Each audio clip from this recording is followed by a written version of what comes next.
Assalamualaikum warahmatullahi wabarakatuh. Kembali lagi dalam Sarmi Podcast bersama saya Mawadatul Husna, jurnalis harian Sarmi Indonesia.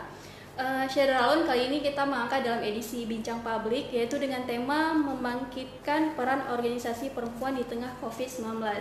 Dan telah hadir bersama saya yaitu Ketua Forum Alumni Himpunan Mahasiswa Islam Wati atau Forhati Wilayah Aceh, yaitu Amrina Habibi SHMH. Assalamualaikum Kak Amrina. Waalaikumsalam warahmatullahi wabarakatuh. Terima kasih banyak Kak sudah menyempatkan waktu untuk hadir dalam Sarmi Podcast. Mungkin Kak mau sapa dulu Syederalun yang sedang menyaksikan kita. Ya, assalamualaikum warahmatullahi wabarakatuh buat seluruh masyarakat yang hari ini melihat podcast. Mudah-mudahan kita selalu berada dalam keadaan yang sehat. Sehat, ya. Meskipun di tengah pandemi COVID-19 kita harus tetap jaga kesehatan ya Kak. Benar, itu yang utama ya. Itu yang utama. Nah, oke, baik Syederalun, selama lebih kurang 30 menit ke depan kita akan berbincang-bincang dengan Kak Apina terkait dengan terkait dengan kegiatan Forhati Kak ya. Mungkin sedikit pengantar, Forhati ini merupakan satu organisasi perempuan yang ada di Aceh. Nah, Kak Amrina mungkin bisa diceritakan nggak Kak, misalnya awal mula sejarah Forhati ini terbentuknya seperti apa? Ya, kalau secara nasional Forhati itu usianya tanggal 12 Desember nanti itu 22 tahun. Jadi bukan usia yang muda lagi, sudah selesai usia anaknya, ya. Sebuah usia yang cukup matang dalam hemat kami.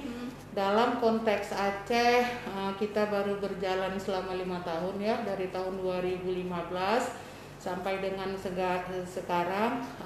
Forhati adalah sebuah lembaga organisasi perempuan yang kemudian ikut berkontribusi untuk memperjuangkan suara-suara perempuan, tentunya.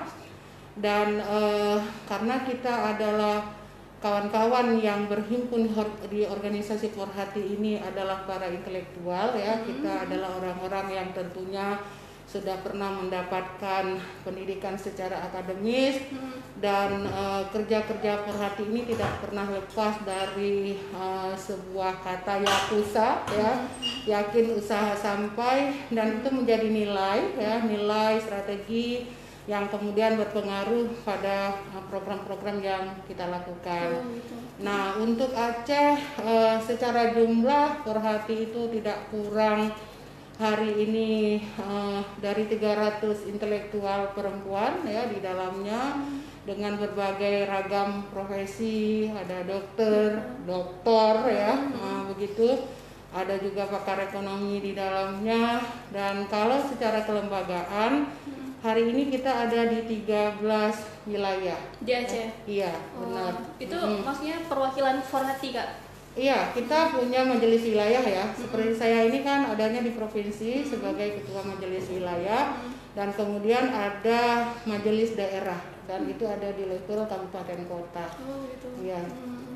Berarti tadi kan Kakak ada menyebutkan bahwa untuk menyuarakan suara-suara perempuan ya, dengan kehadiran Forhati ini, organisasi perempuan ini.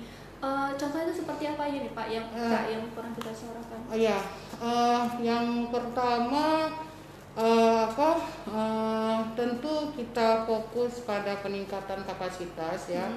Walaupun tadi kita para intelektual, tapi tentu kita harus terus memperkaya diri kita dengan berbagai informasi, skill, dan apapun yang kemudian bisa kita gunakan untuk memperkuat kerja-kerja kemanusiaan kita dan juga ruh semangat dari kelembagaan Forhati. Konkretnya tentu kita tidak jauh dari berbagai kajian ya, dan juga praktek nyata di lapangan untuk membuktikan bahwa kajian itu berdampak. Jadi kalau di Forhati itu kita ada forum silaturahmi ya, para anggota yang dikenal dengan Temsilah. Temsilah. Apa itu Kak? Temsilah itu temu silaturahmi ya, itu rutin kita lakukan setiap bulan. Nah, kemudian di era pandemi ini kita juga meluncing yang namanya ngobras ya, ngobrol santai ya. Ngobrolnya santai seperti hari ini, tapi inti intinya tentu ya penuh lah dengan konteks keilmuan. Dan 2 minggu yang lalu kita juga baru meluncing kajian fikih wanita ya, Mar'ah Minha, yang itu juga diisi oleh pentolan Kohati yang memang memiliki kekuatan di intelektualitas di bidang keagamaan, dan itu terbuka untuk umum. Oh, terbuka ya, untuk umum. Ya. Nah, kalau yang ngobras ini tadi gimana tuh Kak? Itu baru di launching ya? Ngobras itu memang kita merespon situasi di pandemi. Karena kan tadi ketika pandemi ini datang, otomatis kan pola-pola kerja kita itu harus kita sesuaikan ya, menyesuaikan, memperhatikan standar protokol, dan juga kalau hari ini kita bicara new normal, tentu itu tetap harus menjadi perhatian, sehingga kemudian mau tidak mau aplikasi Zoom ya ataupun saluran komunikasi yang berbasis pada digital itu kan tentu harus digunakan. Nah, itu yang kemudian kita coba pakai, dan ini secara nasional, Porhati nasional melakukan hal yang sama. Ada berbagai kelas-kelas peningkatan kapasitas ya, yang terutama respon situasi COVID ini itu secara rutin dilakukan. Oh begitu. Ya.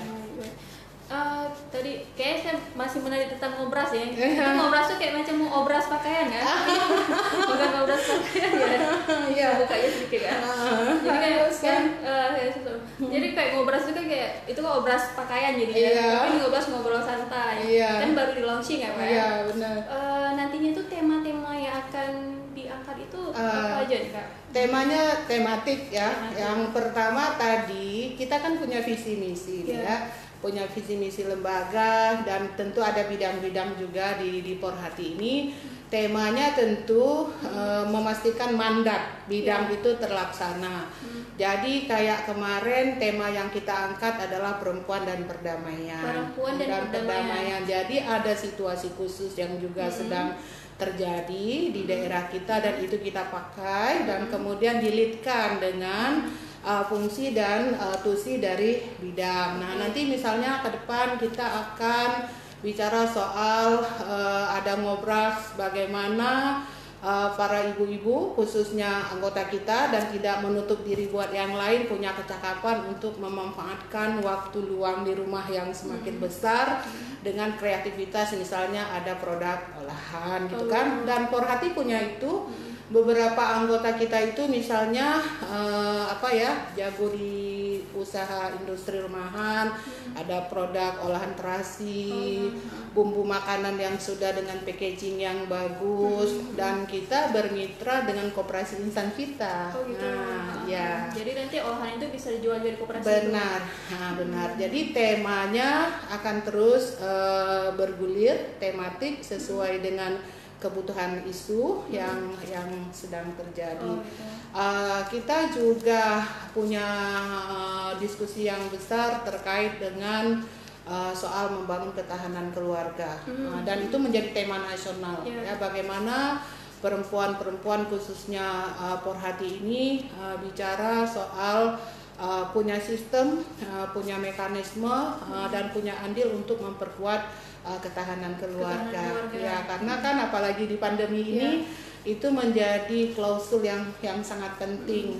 Otomatis hari ini para perempuan tentunya khususnya tidak juga menutup peluang laki-laki, ada beban tambahan karena kita tentu akan bekerja di rumah. Kalau buat yang memang biasa bekerja di luar, anak-anak kita yang biasanya di sekolah ya di tempat les hari ini juga belajar di rumah ya.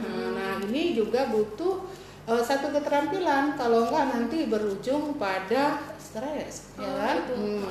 Kalau stres ya kita marah-marah, anak kita jadi korban. Anaknya sudah stres karena situasi yang memang harus dijalani, tambah lagi dengan kita tidak cakap, berarti akan jatuh korban kan? Jadi anak tambah stres juga ya? Iya benar. Maka stressing memberi keterampilan untuk membangun ketahanan keluarga di situasi yang khusus darurat bencana seperti hari ini itu menjadi hal yang sangat penting. Ya. Jadi tadi satu isu yang dari Porhati adalah ketahanan keluarga. Ya, kita juga bicara soal ekonomi. kita juga bicara soal perdamaian, kita juga bicara tentang perempuan politik ya. Ada program di Porhati itu sekolah perempuan ya, sekolah instan cita itu tentu memaknai keterlibatan politik itu bukan hanya karena akan ada pemilu ya kan, akan ada pemilihan anggota legislatif, tapi bagaimana Porhati ya bisa mengambil peran untuk menjadi leader ya. Menjadi leader, menjadi perempuan pemimpin di kelas manapun dia berada. Perempuan pemimpin artinya ya cakap untuk menyampaikan pendapatnya.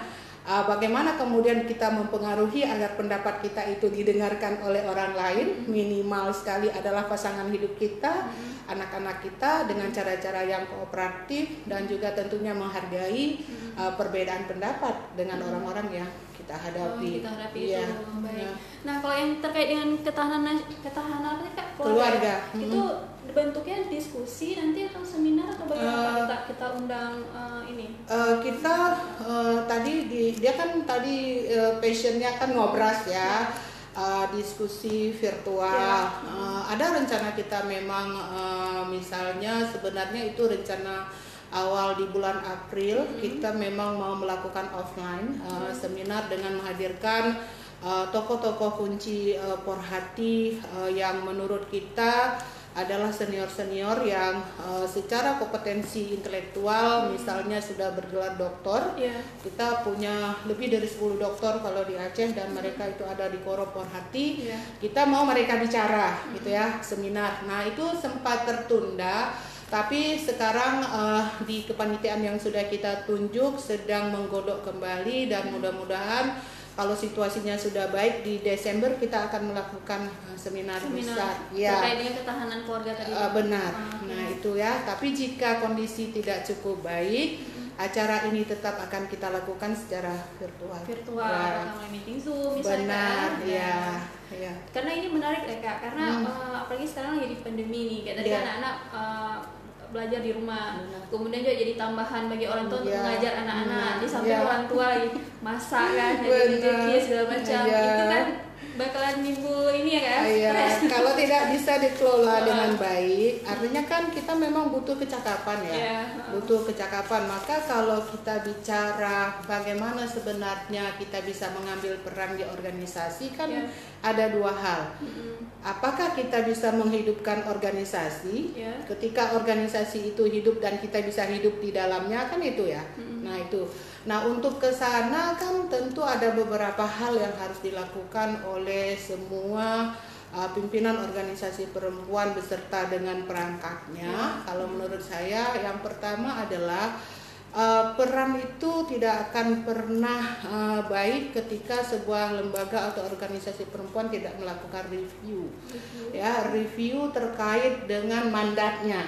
Misalnya mandat Porhati ada di mana itu, isu sentralnya apa, visi misinya apa, itu harus selalu ada ya, karena itu menjadi harga mati kan. Nah setelah itu kita lakukan, tentu kita juga harus selalu melakukan update ya, pemetaan terkait dengan potensi dan kekuatan yang kita miliki. Karena kalau basis itu kita punya, saya yakin bahwa kinerja dari organisasi itu akan berdampak dengan output yang baik. Nah, apakah itu cukup?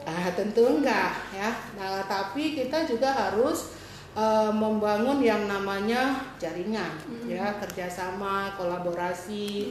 Di Porhati ada sekian orang, di BKW ada banyak, di PKK bagaimana. Nah kolaborasi ini harus terus terjadi, kerja bareng ya. Dan kerja bareng ini misalnya pada saat kami memberikan respon situasi awal ketika pemerintah Aceh misalnya melakukan pembatasan, enggak kan kita hari itu tidak boleh melakukan aktivitas di luar. Dalam hari yang sangat singkat kami itu membuka donasi paket bantuan sembako, dan itu bukan hanya anggota Porhati ya. Akhirnya kita mampu memberikan 200 paket kepada ojol, walaupun paket-paket yang sederhana ya itu juga. Nah kemudian itu tidak terhenti, kita juga melakukan hal yang sama untuk sejumlah perempuan yang indikasi kanker dirawat di rumah sakit. Kita datang berbagi paket makanan sehat ya. Nah, jaringan ini menjadi penting karena apa? Akan mempercepat pencapaian tujuan organisasi. Nah, kalau di situasi pandemi yang menurut hemat kami juga kita nggak cukup hanya koordinasi jaringannya dengan kawan-kawan di komunitas ya, di lembaga masyarakat, tapi bagaimana kerja-kerja kita ini juga bisa mendukung kerja-kerja pemerintah. Koordinasi dengan Satgas Covid, misalnya apakah organisasi tahu secara pasti ya, organisasi perempuan khususnya tahu seberapa banyak korban pandemi dengan jenis kelamin perempuan dan anak. Karena dengan kita tahu itu, kita juga tahu memberi intervensi yang tepat. Nah, kemudian kan hari ini kita juga melihat ada berbagai misinformasi. Nah, maka yang namanya organisasi perempuan ya tidak boleh pernah berhenti untuk melakukan proses peningkatan kapasitas. Kalau di HMI itu ada pengkaderan, tentu kita tidak bicara soal pengkaderan hari ini, tapi bicara berbagai strategi, pola-pola untuk meningkatkan kecakapan, skill, pengetahuan kita yang terus tentunya harus diupdate. Nah, karena apa? Ketika ini tidak dilakukan, misinformasi ini akan berdampak. Dampaknya tentu akan sangat merugikan. Nah, itu juga harus dilakukan oleh teman-teman organisasi. Benar. Dan kemudian tentunya yang paling penting juga adalah ada proses evaluasi. Nah ya, kita siap untuk dinilai, bertanya kepada orang apakah kerja kita ini sudah baik, ya sesuai, tepat sasaran, ya bertanya secara internal, polanya keliru gitu ya, sehingga kita bisa memperbaiki. Saya pikir itu adalah minimalis ya, minimalis dari kriteria yang kemudian harus dipenuhi dan dilakukan oleh organisasi perempuan, sehingga kita bisa melakukan sesuatu yang bermanfaat.